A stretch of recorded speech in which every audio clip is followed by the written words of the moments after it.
Alrighty, so I'm actually going to do part one of the review for match week number 27 right after all these games have concluded, and I'm actually going to go backwards and look at these late night games first because my word, these late night games were absolutely bonkers. I mean, MLS After Dark was definitely strong this week, and I think it's only fitting that with the way that we're approaching the month-long break for the Leeds Cup, and there's no MLS action until near the end of August, that we're gonna have maximum chaos and maximum craziness that happen in these late night games. But with that being said, let us actually talk about these late night games. And of course, I'm gonna do 6 games in this part one of the review, and tomorrow I'll look at the last 8 games, which are going to be those games that are mostly Eastern Conference game that happened that didn't really have as much drama as what we saw in terms of the late night game, but definitely had some interesting storyline in those games as well.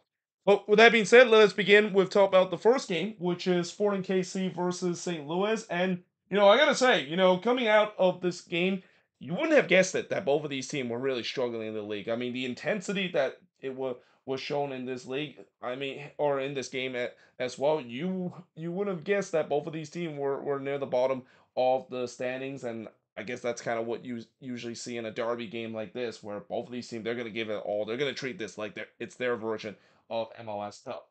Now, in the first half, the first shot of the game did see Watts miss wide from long range, as I thought St. Louis started the better side. They were looking for the opening goal. Berkey would deny Russell, but then it recycled right to Libo, and his shot was tipped over by Roman Berkey onto the post. There originally it looked like it hits the post, but looks like Berkey just got a finger to put that one onto the post. Roman Berkey definitely was channeling his goalkeeper of the year form from last season, because he was a big reason why St. Louis got a point out of this game. Voltaire then had a shot that was deflected and goes wide, as I thought Sporting KC had just completely took over this game as they were looking for the opener. Teixeira then puts it wide as the flag went up in the 25th minute before Berkey would deny Showery in the near post in the 31st minute, and then Rodoja would hit one right to Berkey in the 39th minute. Again, Sporting KC, they were knocking on the door, but right now they just couldn't solve Berkey, because Berkey was doing his best impression from last season of just bailing out this St. Louis side over and over again. And eventually, that worked out perfectly, because in the 42nd minute, really completely against the run of plays, Forrensen would score from Klein and Watts to give St. Louis a 1-0 lead. I said it before and I'll say it again. They haven't really missed Cecilio Pompeo that much.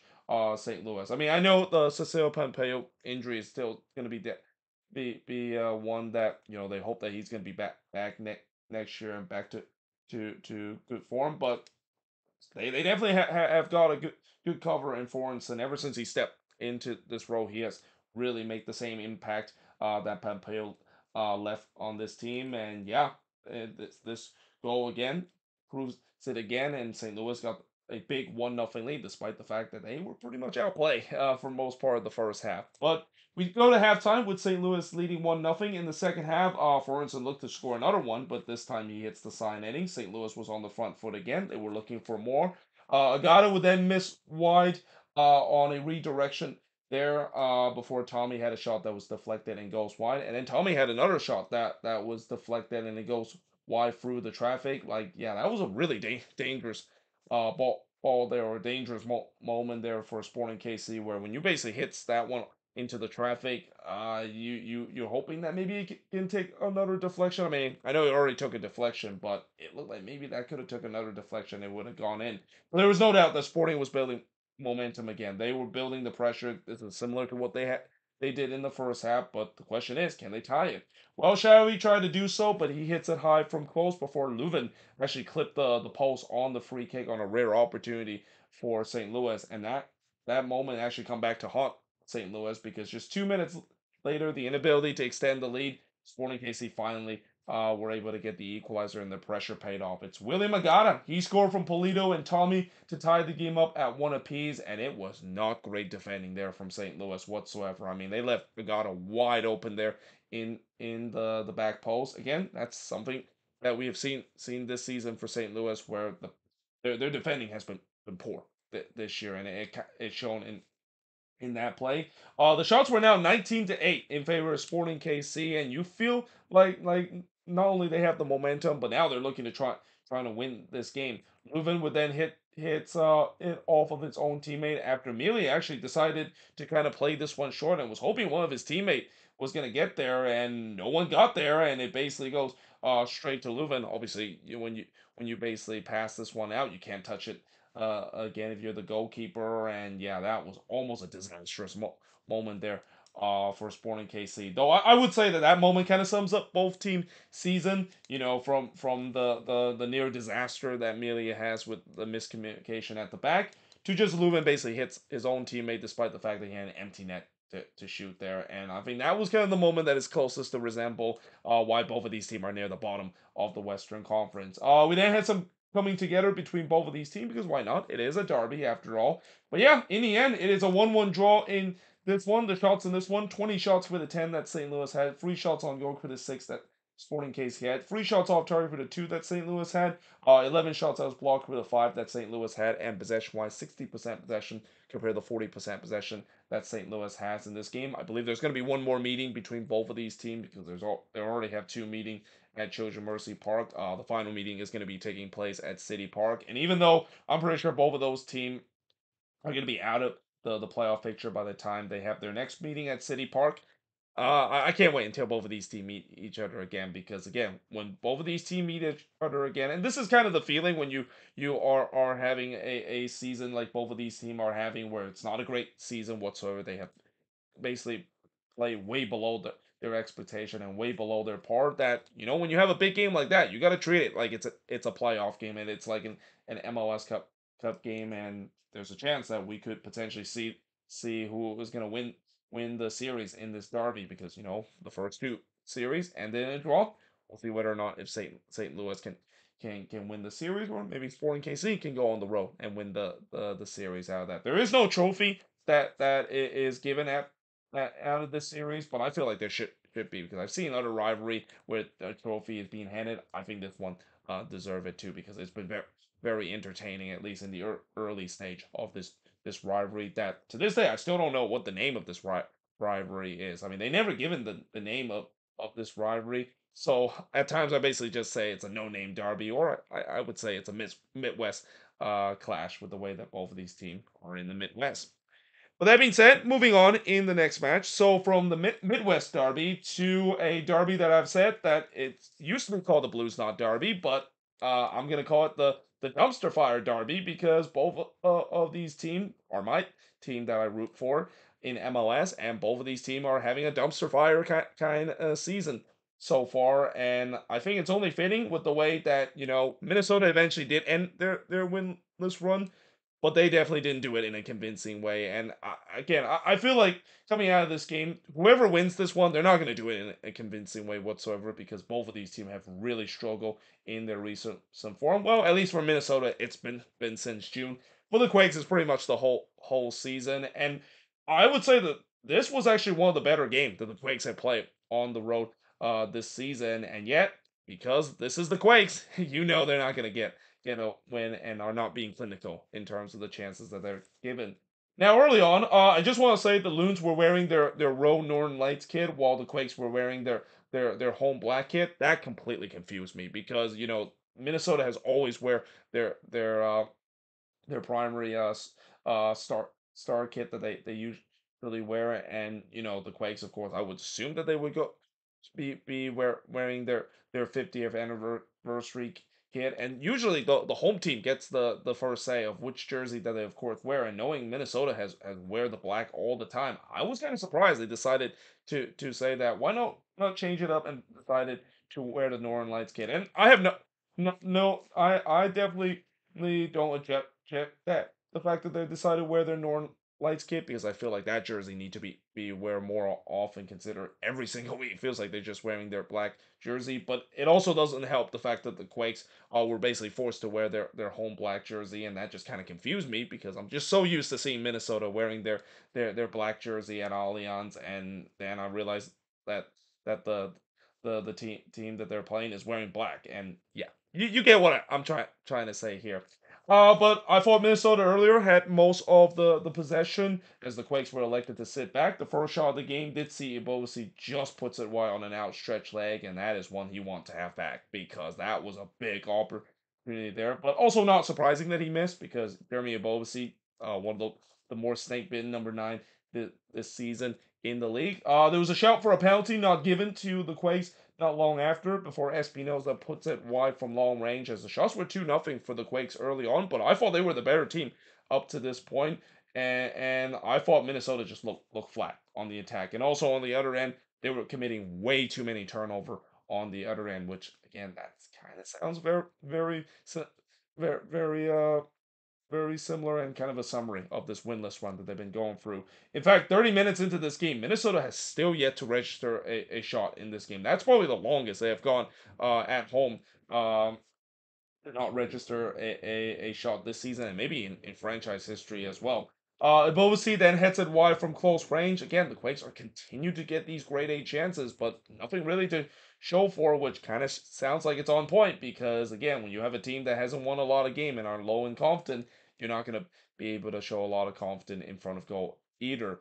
Sunbin did hit the first shot for Minnesota in the 33rd minute, but he missed that one badly. But then in the 37th minute, to my biggest surprise, Minnesota takes the lead. It's Tanner Beeson, the one that unfortunately scored an own goal. And honestly, I am not surprised one bit that there was an own goal that was scored. In fact, I literally laugh out loud when that goal went in because I just feel like it's only fitting for a dumpster fire derby like this, for a game between two really bad teams, that we would see a hilarious own goal that is being scored. And well, I wouldn't say this is one of the worst own goal I've seen this season. It was just one of those one where Tanner Beeson just kind of trying to clear this one away from an incoming cross and just got it completely wrong there and hits it into an own net, and also kind of on point in terms of the season that Tanner Beeson has had. He's been having a horrendous season for the Quakes. Also one of the more hated player in the Quakes fan base right now. But yeah, I kind of laugh the fact that of course is the case because again it just fits the theme of the dumpster fire derby that Minnesota would take the lead because of an own goal. Harvey then hits one right to Yarbrough, and then Dotson would also hits one that was bobbled by Yarbrough. By the way, the Harvey shot that was hit straight to Yarbrough actually had bobbled that one too. So he was definitely looked like he was very uncertain when the ball was coming toward him. And again, not a big surprise because William Yarbrough, how many times I've mentioned before, I want him to be no part of being the number one for the Quakes because he like many players on this Quakes team just have no confidence whatsoever. So we head to halftime with Minnesota leading 1-0, despite the fact that they only had one shot in this game, and that one shot that they had wasn't even the goal that they scored it because obviously own goal does not count as part of the shot total. And in the second half, Lopez would blast it high from long range as the Quakes, I thought they were on the front foot again, looking to try to get the equalizer. Yarbrough then denied Longwane, but it was with Psycho, and Longwane had another opportunity, but he just blasted that one into the wonder wall. Well, I say he just blasted that one into the wonder wall. That didn't even, it wasn't even coming anywhere close. And I also thought that was probably the best attack that the Loons has had up to this point because again throughout this game they were very flat on the attack. They just couldn't get anything going. The passing was all over the place, and again this is where even in this victory I still have concern with the way that if you cannot unlock the worst defense team in the league, I don't know how they going to do when they do face against some better team in the league. But obviously, we won't have that discussion until after the Leeds Cup break. But in the 74th minute, Scan went through on goal there. But again, the Quakes are snake bitten in front of goal, so he only puts a weak shot right to Dane Sinclair. And then in the 76th minute, Minnesota actually score the second goal, and they actually didn't rely on an own goal. Instead, it's Longwane. He scored from Rosales here to give Minnesota a 2-0 lead. It was a great delivery there from Rosales, as we always see through this season. One of the few shining light for this Minnesota team, and he puts it right to Longwane with a looping header that goes into the back of the net. And it feels like the white flag seems to be waved from the Quakes because after that goal they conceded, they basically send the reserve. Even then, I still wrote this is not over because again, as I mentioned before, whoever is the team that is leading heading into the final 15 minute, yeah, that's not a good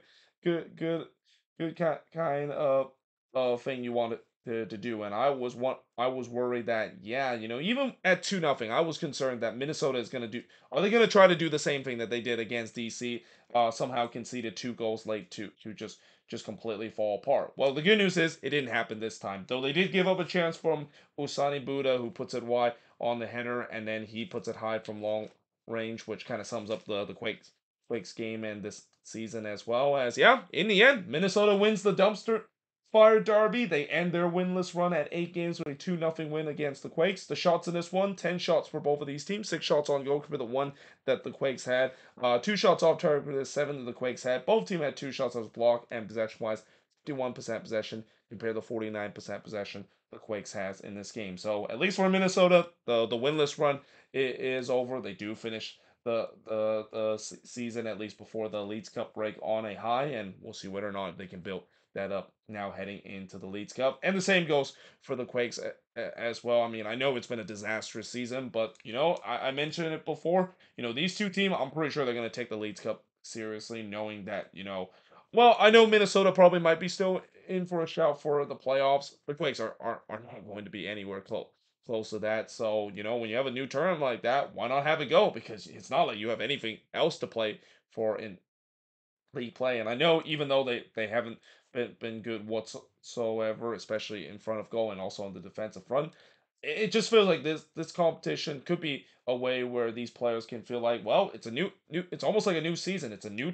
new beginning, and that if they do well in this tournament, it doesn't really matter how bad things are in league play. Maybe the Quakes could do something. And the Quakes have shown that they can do well in tournament as well. I mean, just not look at the last Leagues Cup tournament, but even in the MLS's back tournament, they put up they were able to do some unexpected things, making it into the knockout stage, and then of course eventually losing to Minnesota in the quarterfinal. But yeah, if they can go on a good run in the Leagues Cup, I think it's still going to be considered. I wouldn't say a successful season, but definitely one that maybe gives the Quakes fan base a little hope of this team do well in the future, because there's not really a lot of hope right now with this team with the way that they've been playing throughout this season.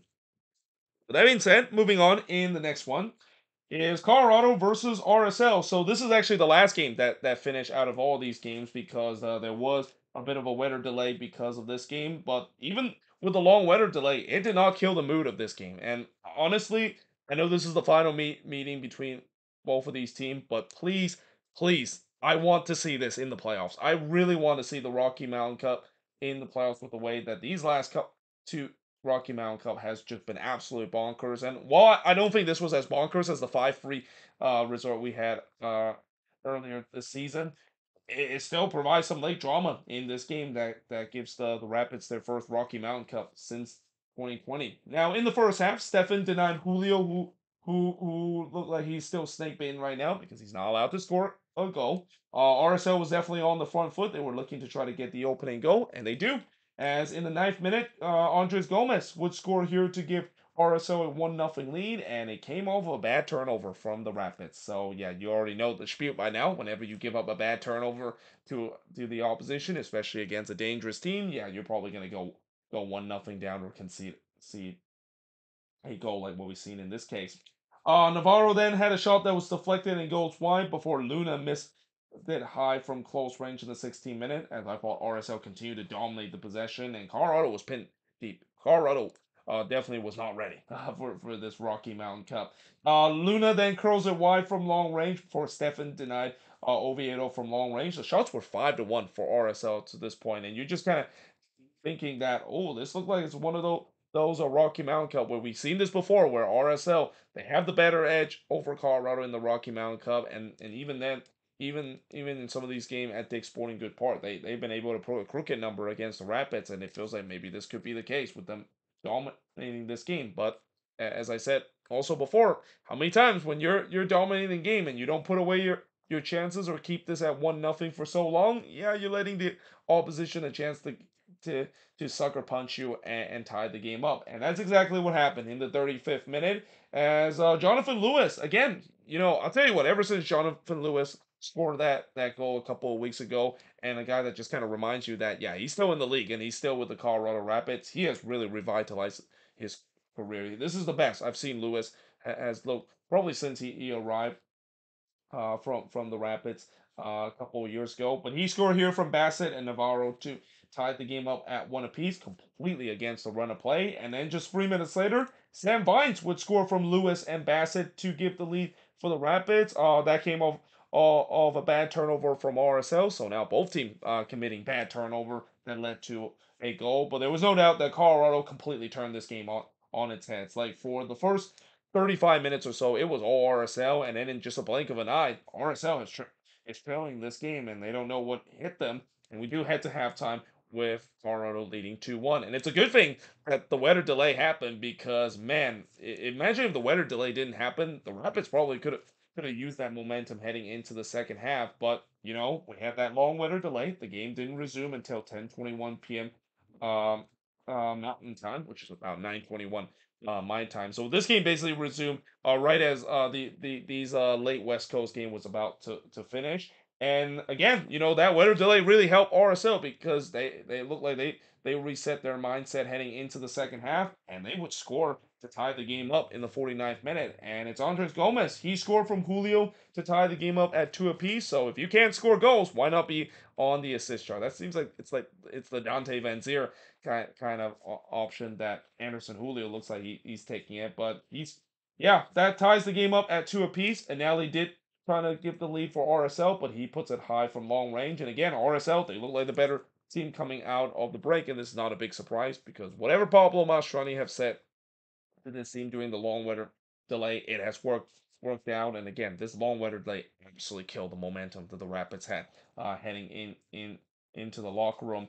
Palacio then fires it high from long range before Lewis with the first shot for Colorado since the delay, but he missed wide there. And then late in the game, there was a shout for a penalty for the Rapids that was not given. And then just a minute later, after a potential penalty, that was not given to the Rapids. A penalty was given to the Rapids as Glad handballed this one in the box. Now, obviously, I know RSL fans are not going to be very happy because of the fact that there was looked like maybe a little bit of a shove there. I think it was Maxwell, the one that kind of shoved Glad, and that's why he handballed this one. And that's where it gets into a big discussion of we've seen this before where when there's a little shove there there to a player that unfortunately, that shove was enough to push the player to handball. Well, maybe that should have been called back whatsoever, but it wasn't. They go to VAR to check to see if it's going to be overturned. It didn't.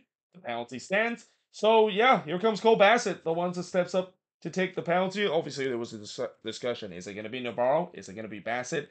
It was Bassett, and it was the right decision because Navarro has really struggled from the spot in the last couple of games. But Cole Bassett didn't. He buries that one to make it 3-2 in this one, and that was the final score of this game. RSL did push late to try to tie this game up. But the Rapids, they get the win in this one, but also the Rocky Mount Cup is there with them winning the first game and also now winning the third game of this Rocky Mountain Cup. Shots in this one, 12 shots compared to 10 that the Rapids had. Both teams had 4 shots on goal, 2 shots off target for the 6 that RSL had, 3 shots that was blocked for the 2 that RSL had, and possession-wise, 63% possession compared to 37% possession the Rapids has in this game. And again, this game conclude the free game series we have this year in the Rocky Mountain Cup, at least in the regular season. But I bank that this game should be.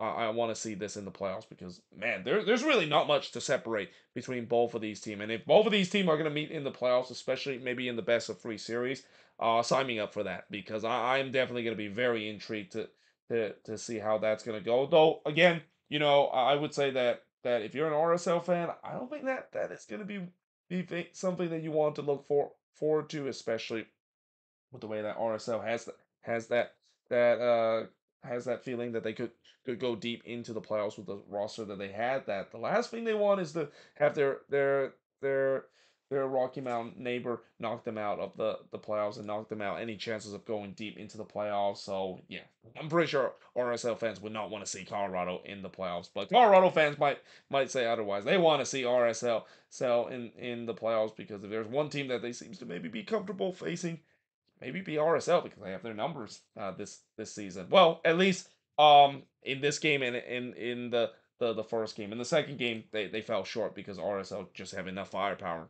to beat the Rapids. Now, moving on into the next game.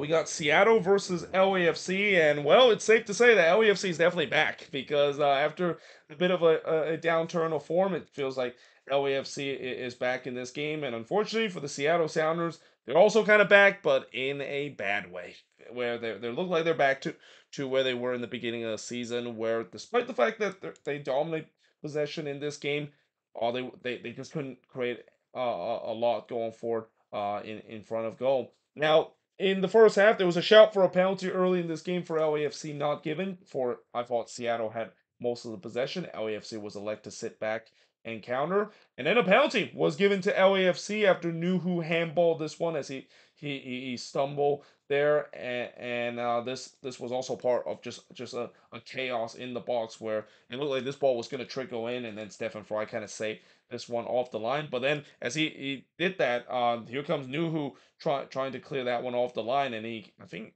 he actually was stumbled because Fry kind of got into his way, and then as he stumbled, he basically touched the ball and stopped the ball there, and yeah, that's something that I usually don't see very often, but yeah, that obviously is going to be a handball. No matter what. Very unlucky there from Nuhu, but yeah, a penalty was given. Bawanga steps up to take the penalty. You know he's not going to miss from the spot, and he doesn't. He buries it to give LAFC a 1-0 lead. Atuesta then puts it wide from long range before De La Vega missed wide from long range in the 24th minute. This is the first time I think De La Vega got the start this season for the Sounders. He's been battling injuries throughout this year, which again, that was not a big surprise to see because that was the big concern when he came to Seattle, where he has had injury issue, and now Seattle is basically finding out in a bad way. And you know what else the Sounders are finding out in a bad way is LAFC able to score golazo, because guess who has been at the center of scoring a lot of golazo? It's Mateusz Bogusz. He's buried this golazo in the 26th minute, definitely in contention for goal of the week to give LAFC a 2-0 lead. Seattle continued to have possession, but again, the final third play looked very similar to the beginning of the season. It was slow. It was predictable. There was just no movement whatsoever, and it was very easy for LAFC to defend. João Paulo then blasts one to Puget Sound in the 35th minute. There was a huge shout for a handball this time for Seattle that was not given, and the fans were not happy about that. So they told the referee that he really sucked. There was also another shout for a handball that was not given to the Sounders not long after, and we do head to halftime with LAFC leading 2-0. In the second half, Rothrock puts it wide from close range. Once again, Seattle has most of the possession, but again, very similar to what we saw in the first half. They were being very methodical when it comes to their attack. They were moving the ball way too slowly and being way too predictable for LAFC to easily defend. There was another shout for a penalty for Seattle, but instead, Rothrock actually got himself booked for a simulation. Now, you could argue that probably this wasn't simulation, and that there was one angle that looked like Rothrock was tripped over. I think it was Antwest, the one that tripped over him, if I'm not mistaken. And if that, of course, is the case, then probably that should have been a penalty. And they actually did look at it for a bit, but they said no penalty. The call stands on the field, and obviously the fans were not happy about that either. I mean, I don't blame Sounders fans getting very upset in this game, because they've seen so many shout for penalty that was denied, and yeah, once again they told the referee that he really sucked. Rui Diaz then blasted high on the free kick, but then in the 74th minute, Bawanga basically says good night. He scored here from Kamara to make it 3-0 in favor of LAFC. It came up on a lightning counterattack, which is something we've seen many times this season for LAFC. Bawanga then was in on goal again, but this time Fry was not having it. He was able to deny him there. By the way, this is when I kind of start to not write too much notes, because this game was on at the same time. There was two other games that was on the same time that was incredibly crazy, and knowing that this game was well and truly done, I didn't really pay too much attention late in this one. But Morris did heads it high from the corner, and yeah, in the end, LAFC, they're back in their winning ways. 3-0 win over Seattle. Shots in this one, 20 shots compared to 7 that LAFC had. 4 shots on goal for the 5 that the Sounders had.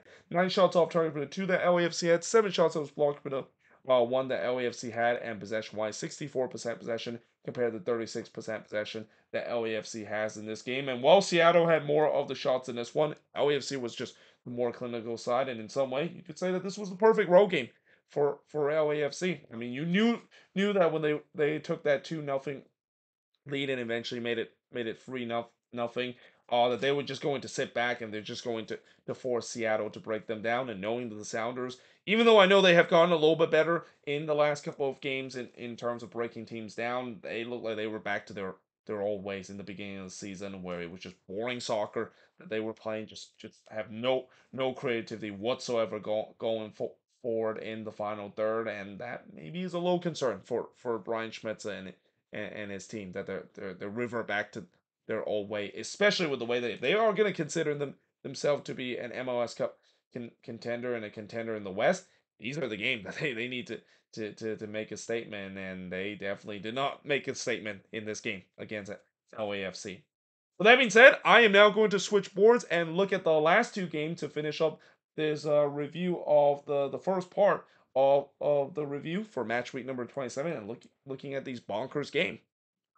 So, as I said, looking at these bonkers game, these two games were definitely bonkers. And while we kind of predicted that this was going to be a bonkers game, I don't think a lot of people thought that this was going to be a bonkers game. Especially, I did say in the preview that I feel bad that this game is sandwiched between two really good games, between the Galaxy and the Timbers and Seattle versus LAFC. Because in my mind, I think this game could also be a good game as well. And boy, it was a good game and a half. I mean, this game, there was just crazy momentum swing in this one.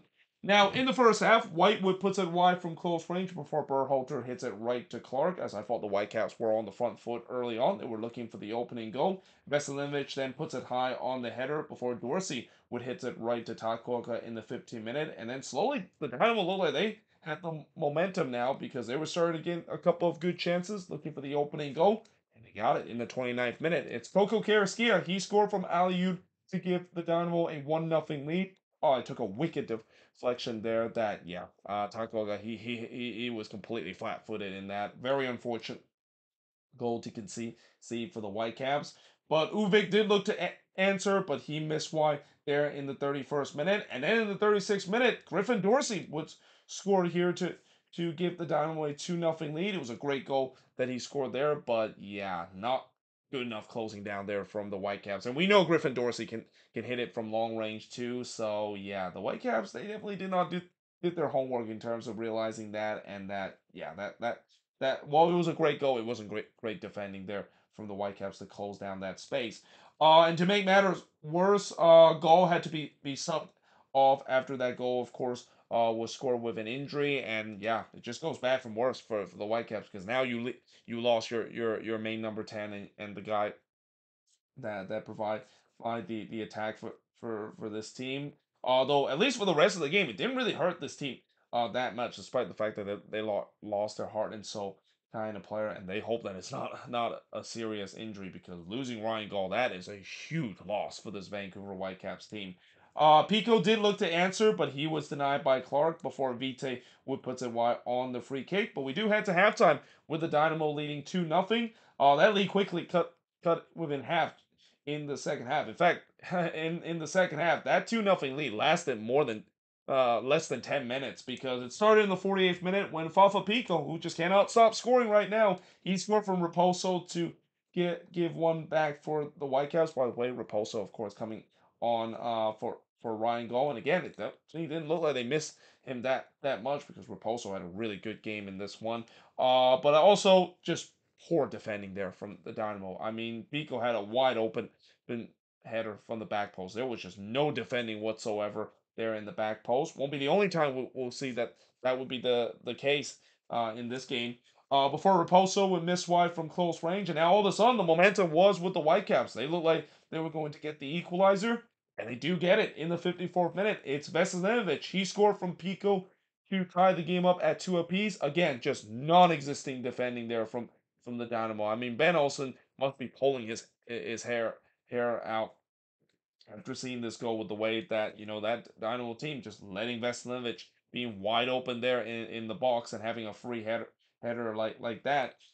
Pico then just missed one wide in the back post, and again, that was another one where they just let Fafa Pico wide open in the back post. And right now, Houston just had no answer in terms of defending crosses in the second half, and that kind of continued into the 65th minute as Vancouver would turn it around and take the lead. As again, Fafa Pico, he cannot stop scoring right now. He scored from Adekube and Shoop, and while this wasn't actually from a cross, it was more of a low driven pass that once again the Dynamo didn't deal with that one cleanly, and all of a sudden it was 3-2 in favor of the Whitecaps.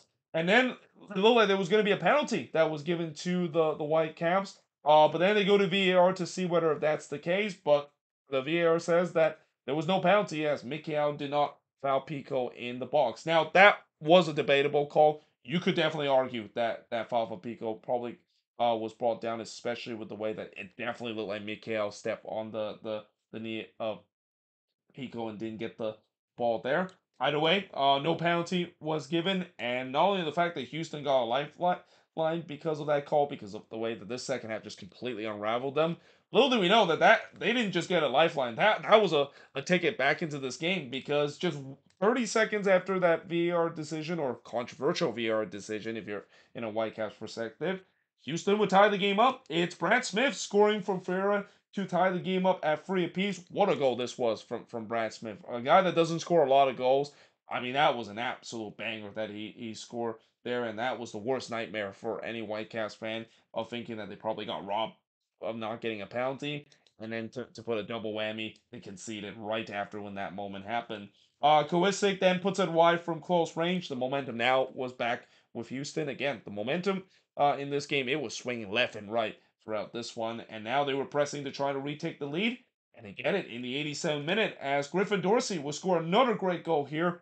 Again, just not enough closing down here from the Whitecaps. Dorsey has a habit of scoring these long range goals, and he scored another one here to take the lead for the Dynamo. And despite the fact that the Whitecaps did push late to try to tie the game up and make it even more crazy, didn't happen. The Dynamo walk away with a 4-3 win. Shots in this one, a lot of shots. 16 shots compared to 15 that the Whitecaps had. Both teams had 6 shots on goal. 7 shots off target compared to 4 that the Dynamo had. 6 shots that was blocked for the 2 that Vancouver has. And possession-wise, 55% possession compared to 45% possession that Vancouver has in this game. And while I can understand Whitecaps fans are very upset about this result because of the controversial call, and something tells me that Vanni Sartini, as we speak, he might be once again in his press conference, might be ripping the referee, similar to what we saw in the playoffs last season.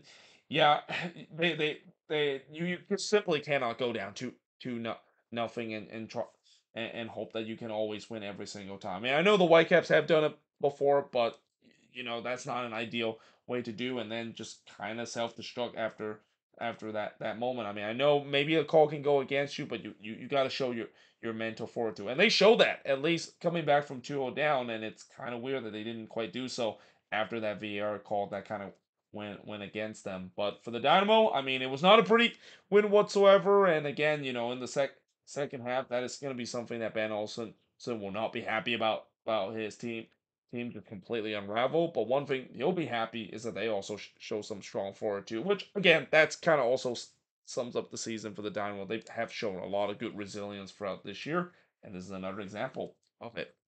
Now, moving on into the last game on this board is the Galaxy versus the Portland Timbers. And as I said before in the preview, I knew this was going to be a crazy game.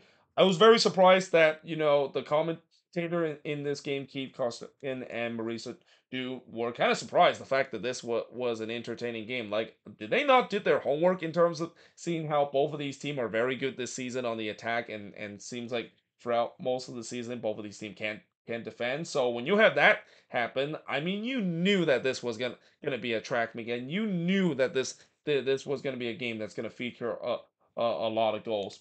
Now, in the first half, 4 minutes in, Pentemis would deny Fagunas from close range. As expected, it was end-to-end from the get-go. Pentemis would then deny Paintsil from close before he denied Peck from a tight angle. And then he denied Yoshida as the flag went up, and Yoshida was actually 1v1 with Pentemis. And I know Yoshida, of course, is a center back, and you usually don't see center back ends up in that situation, but still, I mean, that is one that he is very lucky the flag went up because it was not a good attempt that he has there. And then Pantemis would deny Painso from close range, as Pantemis was definitely on his heads early. I mean, the Galaxy, they really shot out the cannon in this one, looking for an early goal. But as I said that, on the other end, Evander would hit it right to McCarthy. I mean, this game just kind of looked like El Trafico. Like, if you didn't know that this, of course, is an El Trafico game, or you wouldn't guess what, like, just judging how both of these teams have played and not knowing the opponent, you would think this is LA Galaxy versus LAFC with the way that it's been a track meet. It was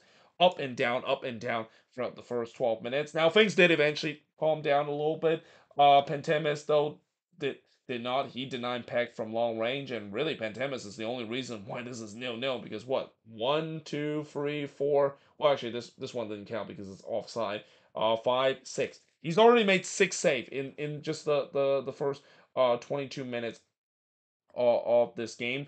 Pooch would then fires it wide on the volley, as the shots were 6-3 for the Galaxy up to that point, which that sounds low. I mean, I swear there was more than six shots the Galaxy had up to this point. Puig would then hits one right to Pandemis in the 29th minute before Moreno puts it wide on the curler on the other end, and you just kind of had a sense that the goal was coming. Like, with the way that both of these teams were just getting dangerous chances, it was a matter of time before the opening goal did happen. Well, after Rodriguez had a shot that was deflected and goes wide, we finally got the opening goal. As in the 38th minute, Gabriel Peck would score from Painso and Puig to give the Galaxy a 1-0 lead. This was actually really close of being offside. I mean, Painso just about timed his run perfectly there, just being even with the last defender. There, because if he wasn't, that would have been offside and that goal would have been called back.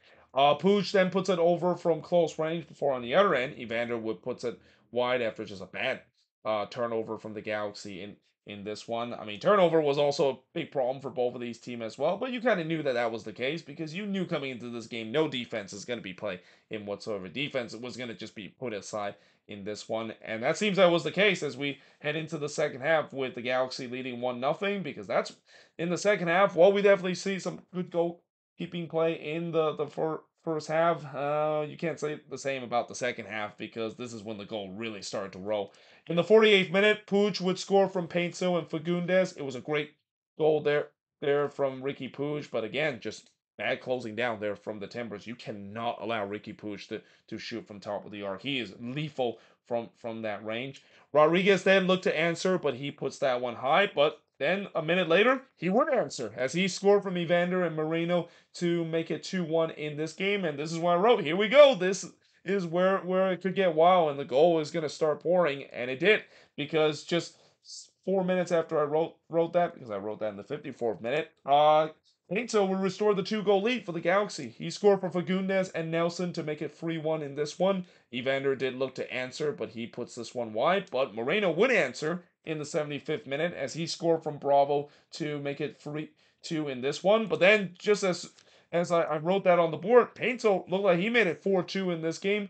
Problem was he was in an offside position, and he wasn't that far off from being offside. But yeah, I mean, defense was basically being put to the side in this one. MLS After Dark and the attack was in full force in this one. McCarthy then denied Rodriguez from close range before Puig would put it wide from close range. And for those of you wondering, why do the Galaxy just not think about maybe slowing this game down and just kind of put the sting out of this game? Yeah, that's not really what the Galaxy, of course, are known for, and that's not kind of the identity that the Galaxy have shown. And again, this is where again you can debate whether or not if this is something that will be successful, especially in the playoffs. I mean, I think it's not, because I as I'll mention it again later on. This feels like it's very unsustainable with the way that they just keep outscoring teams with their great attack, but their defense is leaky as hell. But yeah, so far they've been proving that it's been sustainable, and it's still getting themselves at the top of the Western Conference. And at least in a neutral perspective, I'm pretty sure neutral wanted to see the Galaxy keep doing this because yeah, it's endless entertainment. Anthony then fires it high from long range before Arujo had a free header there, and he missed that one. Why? I mean, that was the chance for the Timbers to make it 3-3. And then the ref blow the full-time whistle as soon as the Timbers were about to take the corner. In fact, one of their players literally let it out for a corner, thinking that they were going to get another chance, and the referee blow the full-time whistle. And unsurprisingly, the Timbers were very upset about that. Cabecito Rodriguez literally was screaming at the referee after that and got a yellow card for his trouble, and I don't blame him because for an entertaining game like that, that was a bit anticlimactic to end on a corner. And I know the game was already a little bit over, but you usually don't want, if you're a referee, you don't want to end or blow the full time whistle before a corner is taken. So I can understand why Timbers fans are very upset about that, and the players as well. But yeah, in the end, in a game where it was expected to have full of entertainment, it definitely delivered, with the Galaxy walked away with a 3-2 win. Shots in this one, 16 shots apiece for both of these teams, even though I feel like that should have been more with the amount of chances that was in this one. Only 6 shots on goal compared to 4 that the Timbers had. Again, that feels incorrect with the way that I even mentioned Temes. He made 6 saves early in this one, and I'm pretty sure he had another save too. In this one. I mean, I know in the second half, I don't think he had a save because I didn't mention his name of making a save there. But yeah, again, feels like there was more than just 6 shots on goal for the Galaxy compared to the 4 that the Timbers had. 6 shots off target for the 4 that the Galaxy had. 6 shots that was blocked compared to the 5 that the Timbers had, and both teams have 50% uh in terms of the possession. But yeah, overall, just a crazy game, and that again, I'm gonna restate what I said earlier. Is this sustainable? Absolutely not. Is this the way to go into the playoffs and hope that you can go on deep run? Probably not. I feel like they really need to shore up their defense, but it's still working right now for the Galaxy. It still is a way for them to get points and stay at the top of the West. And until it's been proving otherwise, that's the memo that they're going to do. They don't care what other people said about the need to slow things down and maybe make the game pragmatic when it's necessary. They're just gonna go all guns blazing. And again, if you're a neutral, you would absolutely enjoy it because again, of all the teams that this season that has been the most watchful, I think the Galaxy are probably that team in terms of every game because as I said many times before, it's not a LA Galaxy game if there's not tons of goals and just unnecessary drama at times late in the game. But there you have it. That is pretty much it in terms of the review of these crazy games that we saw in terms of late night action. Again, tomorrow I'll be finishing up the review for this last match week before the month long Leagues Cup break. But until then, hope you guys enjoyed this video. If you do, make sure you guys leave a like, smash the subscribe button, and yeah, I of course will see you guys next time.